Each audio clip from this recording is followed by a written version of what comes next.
Hey guys, welcome back to Lovin Dubai show. And Dubai is no doubt one of the world's most beautiful. And our guest today proved just that with the latest installation of his Where Is This film series, showcasing the beauty of the city through his very own lens. Welcome to the show, Christian Ghammachi. Thank you very much. Thank you so much Thank you for having here. me. Thank you. Of course, the pleasure is all ours.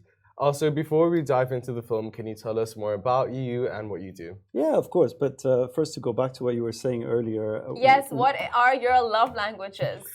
So words of affirmation and touch, I think. Not gifts. I mean, they're always welcome. Right? When are they not? Elaborate. You mean, okay, fine, your love language are like words of affirmation and what this physical touch? And physical touch. Okay, So and love language for me is, among friends, family, etc. It's always when you touch somebody, and I'm Mediterranean, we're tactile. This is and so sometimes you have to be careful because with the people I care about, I'm a hugger. So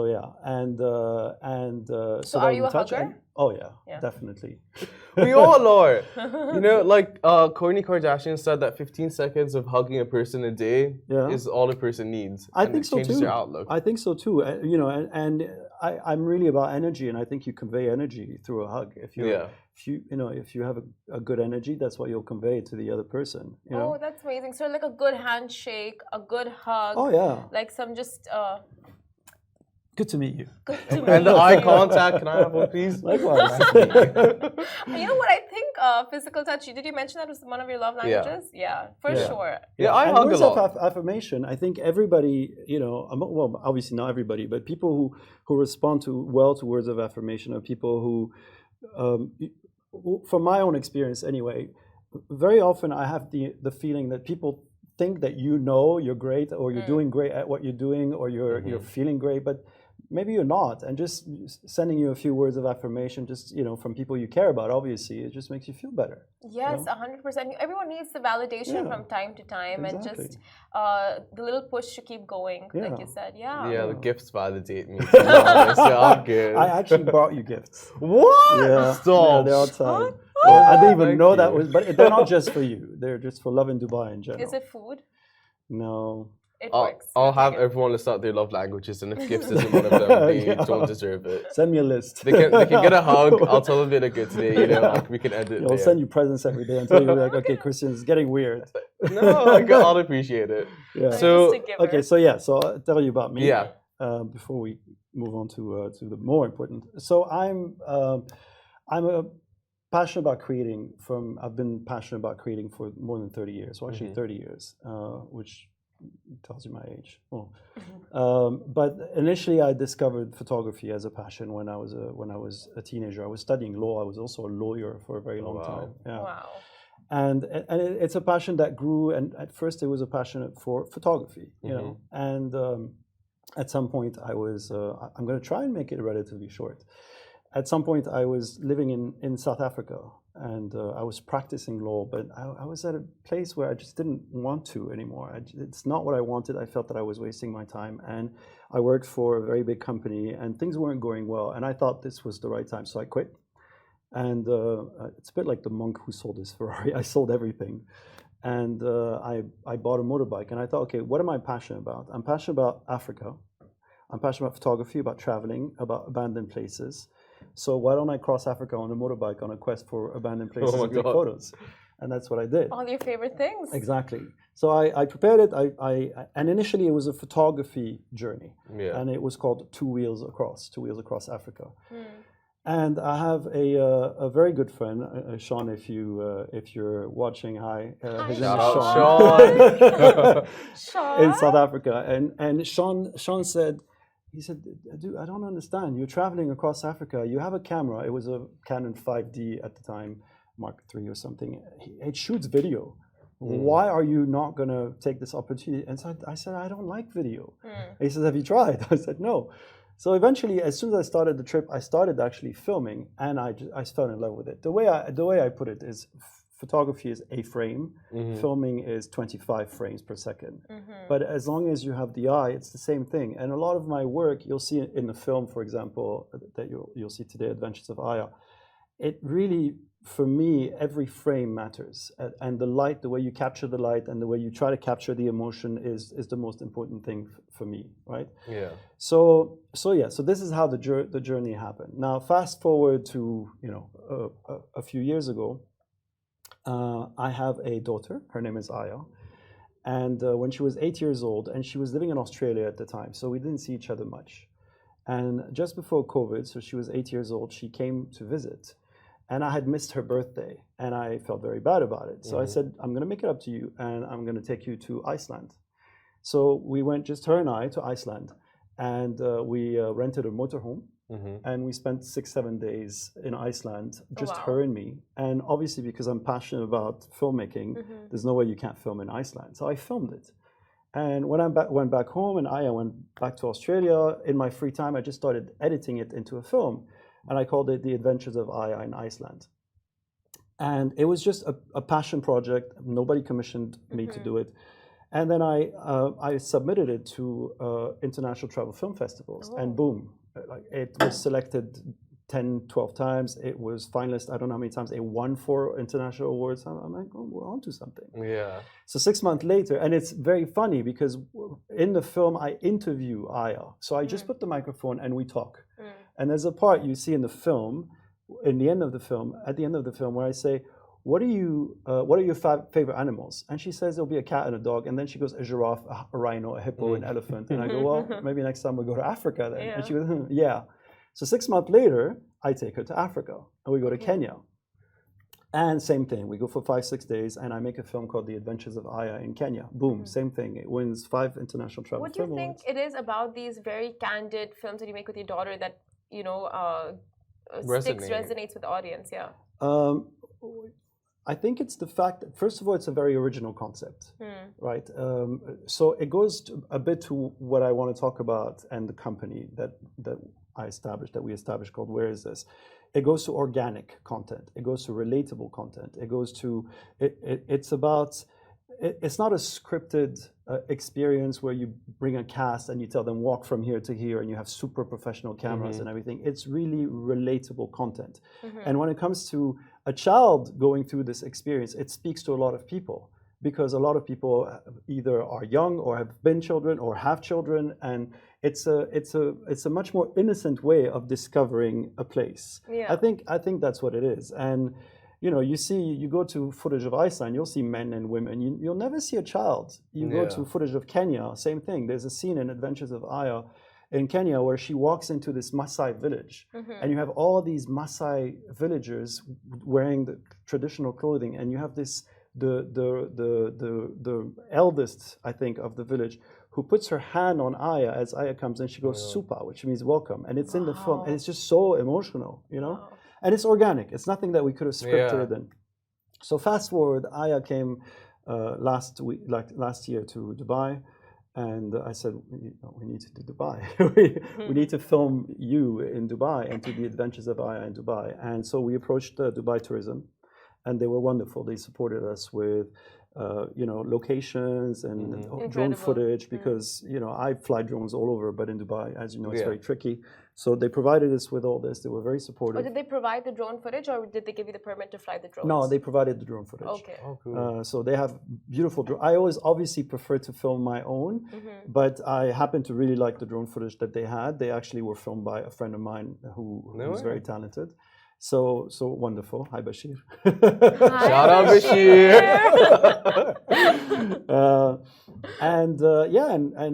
We filmed it. We filmed for 25 days. We went all around Dubai. And the main point that Dubai Tourism raised at the time, which I thought was very valid, and you see it clearly through the campaigns and everything, is we don't want to show downtown Dubai anymore. We really want to push people to discover Dubai, the outdoors, the nature, hatta, and all this. So that's what we focused on a lot. And that's why the film, when you see it, you've seen it, but when you see it, it starts in the desert and it goes to hatta and all of this. And she slowly, gradually goes to the center. And so we did this film.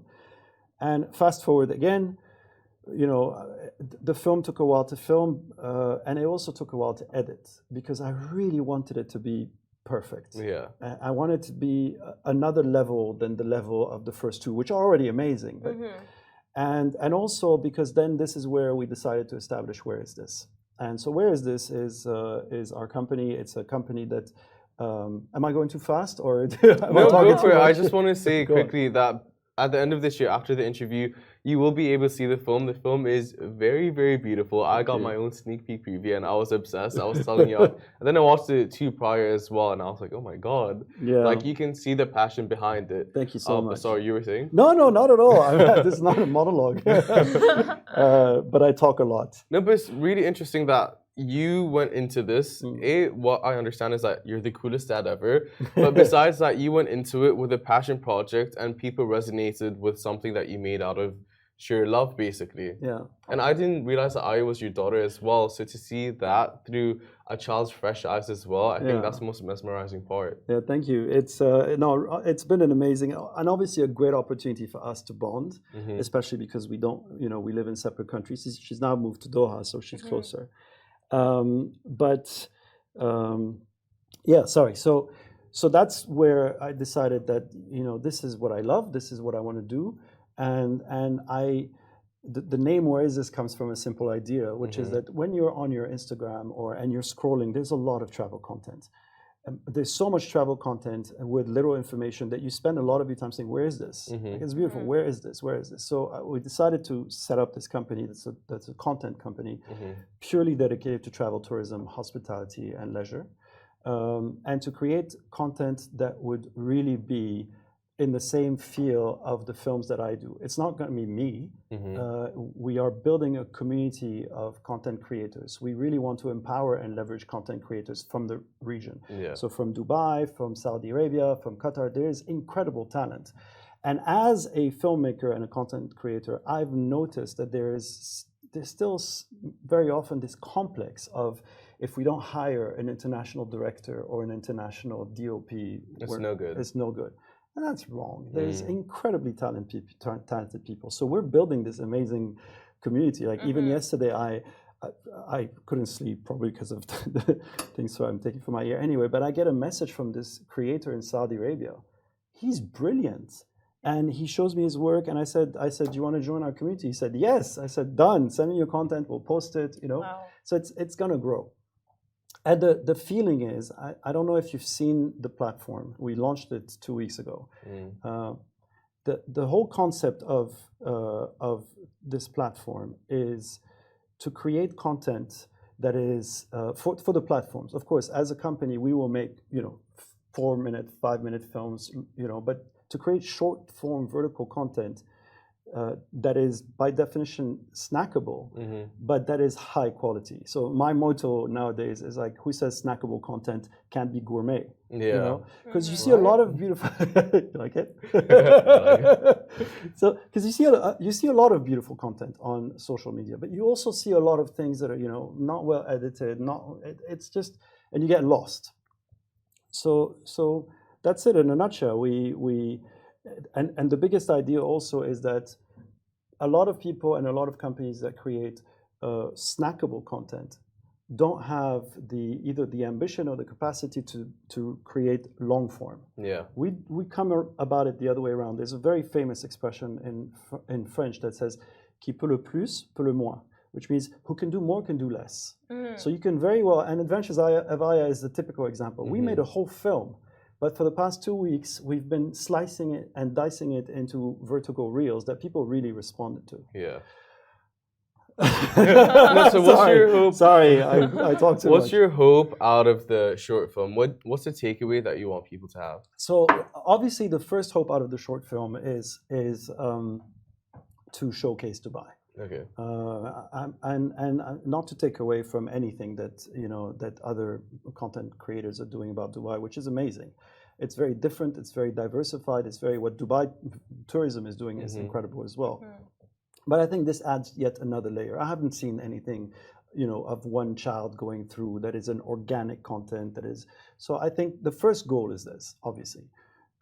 The selfish goal from a company point of view is obviously to promote what we can do, and to grow our social platforms, which will, gives us more credibility, exposure, etc. So it helps us to grow as a company, But it also started for us at least, it started something where people are really responding to the content. And it's really about, again, about creating a movement, creating a community.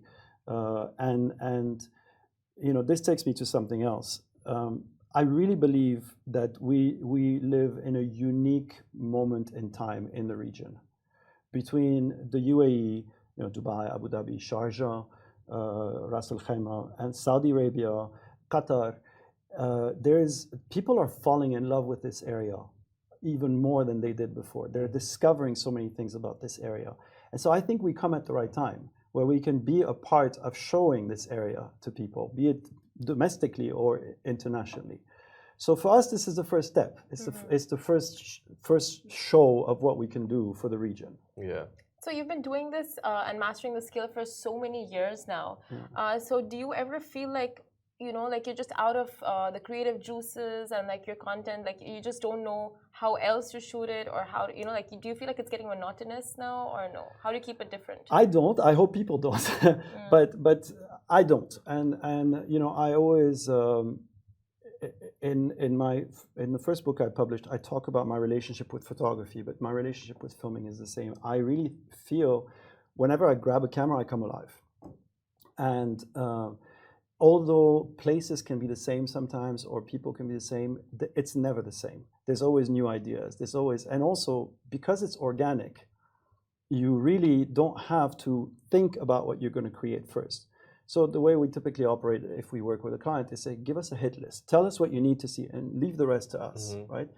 So no, I haven't felt that. I hope people don't feel that. But the second part is, again, whereas this is not going to grow because of my films.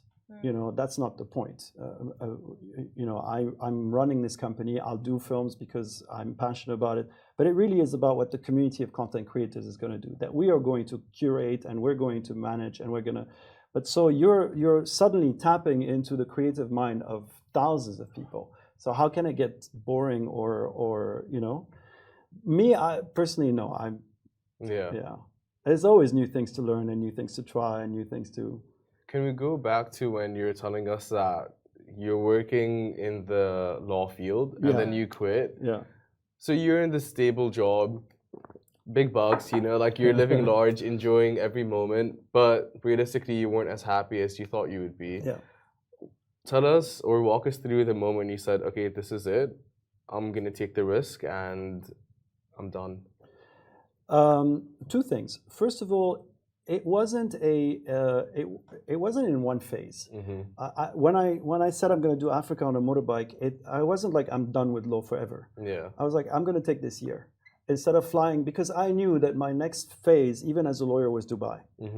I'm half French and half Lebanese. I speak the languages. I know the country and the area very well. I worked in the region very well in Kuwait and Bahrain as a lawyer. So like my next step is Dubai. But why not, instead of flying to Dubai, why not ship everything and ride to Dubai? Yeah. And by the time I get there, I'll see. So I gave myself a year, right? And by the time I got here, I was like, this is what I want. You're right, it is a scary thing. But at the same time, I've had this conversation with a number of people, and I feel very fortunate to have a passion other than what was my day job. And I've had, before I did quit, I had some really good friend who said, why are you still practicing law? Why aren't you doing this? And I'd say, why are you still practicing? And they would say, because I don't have something to fall back on. I don't have a passion. You cannot fail if you do this. There's no way you're going to fail. You're too talented. I'm just saying what they said. So they're not wrong. Thank you. So I've always had this feeling that, it's going to work. You might not live comfortably for a year or 2 or 3 or whatever, but why does that matter? At the end of the day, what matters is that you do what you love, and that's really important. To me, that's really important. Well said. Yeah. But before we end the show, I want to ask you, do tell us a little bit about your giveaway. What's happening? Yes, so it was, and by the way, you can still participate. We announced the winners on the 3rd of February. So what happened is that for 2 weeks, we had this giveaway campaign. And what we did is we released every day 1 or 2 reels and stories on our social media platforms. I don't know if you're going to put the link. Yeah. Well, it's Where Is This official. So, And we simply said, the usual tag 2 friends that you would like to take with you, share this profile, and tell us where is this that you see in that film. And if you're right, for that specific post, you get a draw ticket, right? And every time you answer on a different post, you get an additional draw ticket. And people really responded. And so the giveaway, so then we went back to all the places that we filmed with Aya. So Aya went on a balloon adventure. We talked to them in the desert with Platinum Heritage. We talked to them. She went to Hatta. We spoke with Hatta, the lodges and everything, to Green Planet, to the safari park. Wow. She went to all these places, and everybody responded immediately, really positively. Thank you very much, everyone. And they said, yes, love it. We told them, this is the campaign. For 2 weeks, 3 weeks, we're going to do this. Then we're going to launch the film. Obviously, you're in the film. We don't want anything from you. Just, give these people something. Yeah. And they all responded. So like the first prize is a balloon adventure for 2 people that starts with breakfast and coffee, and then the balloon adventure, and then breakfast. And then you have like the desert experience in those vintage classic cars with Platinum Heritage, where people go and they will, they'll enjoy the desert, maybe a camel ride. There's a falcon show at sunset. There's a camp with a show at night and everything. Then there's in Hatta, there's vouchers for the Hatta activities, but also vouchers. So there's one prize where it's 2 nights in the Hatta resorts with all the activities, and there's one prize with 1 night. So there's all these. And so, and then we'll pick, we'll put all the people who responded and the draw tickets together, and I'm jealous of the people who I'm thinking that, I'm like, what way can I rake this? Oh my God. Gifts. Right? Like, that's how you get me. Yeah. But honestly, there's a lot for people to just absorb from the giveaways as well, but also the film itself. Thank you so much for joining us. Thank you for having me. Honestly, it's been an absolute pleasure, and I'm sorry for taking up all the No, believe I think you've answered all the points. So that's great. But guys, don't stop watching, because we will stream the video right after this. All right. Thank you.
Do you remember when you ran to the camel? Yes, yeah, at the start of the thing, and you're like, wait, run. Okay, right, wait, run. Wait, run. Again. And I'm like, I'm looking at the camera, I'm like, I'm sorry.